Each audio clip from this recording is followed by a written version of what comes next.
Hello बच्चों, चलिए प्रश्न को पढ़ते हैं। प्रश्न में है गैलापैगोस महाद्वीप के फ्रिंज पक्षी किस एक के पक्ष में प्रमाण प्रस्तुत करते हैं। तो इस प्रश्न की मुख्य अवधारणा है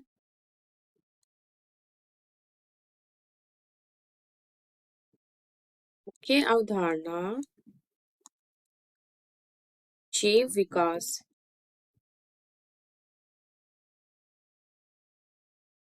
इसके अंतर्गत जीवों में होने वाले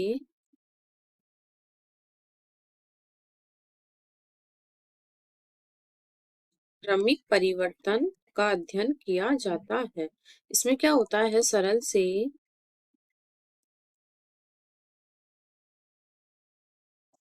जटिल जीव का निर्माण होता है। अब इसमें क्या है, ये अनुकूली विकिरण इसको बोला गया था। इसमें क्या होता है, एडेप्टिव रेडिएशन भी है। तो भौगोलिक क्षेत्र तक प्रसारित होता है। ये एक बिंदु से लेकर शुरू होकर अन्य भूभौगोलिक क्षेत्र तक प्रसारित होने वाला अनुकूली विकिरण कहा गया। तो डार्विन की फ्रिंज क्या है, इस प्रकार की घटना का सर्वोत्तम उदाहरण प्रस्तुत करती है। तो इसमें क्या था, गैलापैगोस एक द्वीप था।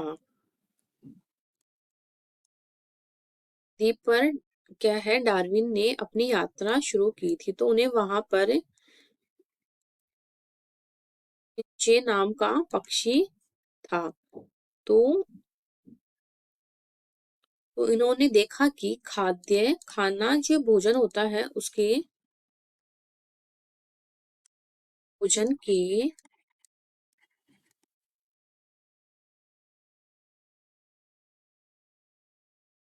भोजन के आधार पर, मतलब अलग अलग भोजन ग्रहण करने के आधार पर इनकी जो चोंच थी, चोंच में परिवर्तन देखा गया, जिससे ये क्या करते हैं, ये जैव विकास या जैव भौगोलिक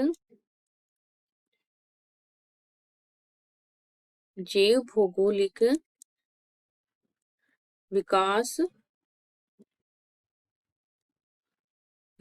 का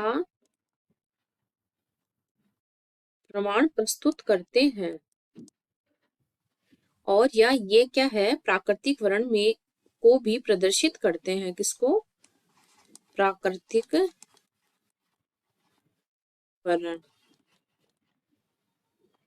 वर्णवाद को प्रदर्शित करते हैं। तो इन्होंने क्या बताया था, ये किसके प्रमाण प्रस्तुत करते, जैव भौगोलिक विकास का। तो बाकी के विकल्प कट जाएंगे और विकल्प डी हमारा सही उत्तर हो जाएगा।